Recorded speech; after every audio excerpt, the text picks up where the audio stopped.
अस्सलाम वालेकुम स्टूडेंट, मैं आज आपको third year mammography and special radiological technique के बारे का सिलेबस के बारे में रिव्यू करूँगी। ठीक है, तो आप लोगों को मैं बताऊंगी यूएचएस के हवाले से क्या चीज़ें इंपॉर्टेंट है, कौन कौन सी बुक आप लोगों ने पढ़नी है, किससे ज़्यादा आता है, किसको पढ़ने की ज़रूरत नहीं है, सारी बातें मैं आपको बताऊंगी। ठीक है, सेशन में तो जो सी बुक आप लोगों को रेफर की है, सबसे बेस्ट बुक जो है तो बुशोंग बुक है। ठीक है, इसको आपको किस तरह पढ़ना है मैं आपको भी बताती हूँ। ठीक है, और जो से प्रोसीजर्स के लिए वो प्रोसीजर जो होते हैं रेडियोलॉजिकल प्रोसीजर जो कि फ्लोरोस्कोपी में होते हैं, तो इसके लिए हमें कौन सी बुक पढ़नी है, चैपमैन।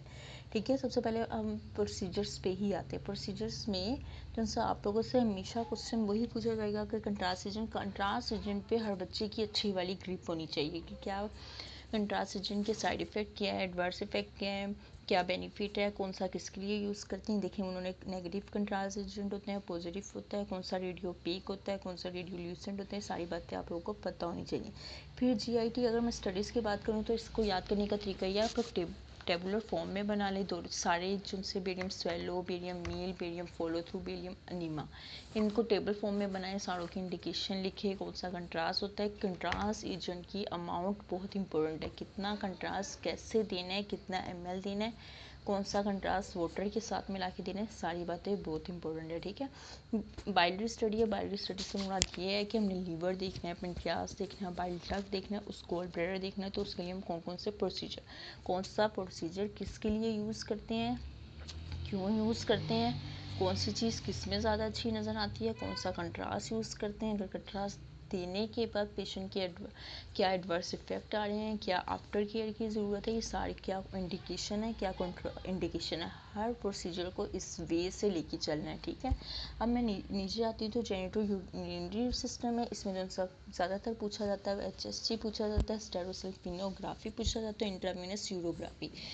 इसमें जो होता है आईवी के थ्रू कंट्रास्ट मीडियम देते हैं, लेकिन कुछ फिल्म्स लेते हैं 5 मिनट पे, 10 मिनट पे, 15 मिनट्स पे, तो ये हमने पूरे यूरिनरी सिस्टम को देना होता है। आर्थ्रोग्राफी माइलोग्राफी किसकी रिप्लेसमेंट है इसकी। अब आजकल माइलोग्राफी और आर्थोग्राफी के लिए क्या यूज़ किया जा रहा है, ये पहले यूज़ किए जाते थे, क्यों यूज़ किए जाते थे, सारी बातें आपको चैपमैन में मिलेंगी। ठीक है, लेकिन अगर मैं आपको बताती हूँ इसकी रिप्लेसमेंट क्या है आर्थोग्राफी और माइलोग्राफी की, सीटी और एमआरआई है। ठीक है, साइनोग्राफी, डेक्रोसिस्टोग्राफी, साइलोग्राफी। डेक्रोसिस्टोग्राफी अगर हम ऑपरेटर्स से देखना है, कौन सा लैक्रिमल ऑपरेटर्स देखना है, उसके लिए करते हैं, तो उसके क्या इंडिकेशन है ये करना है। तो उनसे बुशोंग बुक है, उसमें आपको क्या मिलेगी, इससे रिलेटेड फिजिक्स मिलेगी। ठीक है, तो इसको पढ़ने का क्या तरीका है, फ्लोरोस्कोपी के सिर्फ ये 3 चैप्टर्स हैं, वो आपने एज इट इज़ पूरे अच्छे वाले चैप्टर पढ़ने हैं। कन्वेंशनल फ्लोरोस्कोपी होती है, डिजिटल फ्लोरोस्कोपी होती है, इन दोनों के डिफरेंस क्या है, आपके जो से हॉस्पिटल में कौन सा सेटअप है, वो कौन सा लगा है, वो क्यों लगा है, अगर वो डिजिटल है तो उसके क्या बेनिफिट हैं, ये जर्नल वाइवे के क्वेश्चंस होते हैं। ठीक है, अगर मैं एक्सरे इमेजिंग सिस्टम की बात करूँ तो इसमें क्या है, टोमोग्राफी भी आपको विषयों से मिलेंगे। इसमें से कुछ टॉपिक ऐसे हैं, CR DR भी विषयों से मिलेगा जो आप लोगों को नहीं मिलेंगे, किधर से नहीं मिलेंगे, विषयों से, तो आप लोग उसके लिए नेट पे जाना पड़ेगा। आर्टिफिक्स है, आर्टिफिक कन्वेंशनल और CR और DR के आर्टिफिक्स हैं, उसके लिए आप लोगों को क्या करना पड़ेगा, बुशोंग को ही रेफ़र करना पड़ेगा। ठीक है, ऊपर मेरे ख्याल से एक चीज़ मिस हो गई है, तो हम उस चीज़ पे आते हैं, वो ये क्या है, मैमोग्राफी। मैमोग्राफी के लिए आप लोगों ने मेडिसिन की बुक को या सर्जरी की बुक को लाजमी रेफ़र करना है।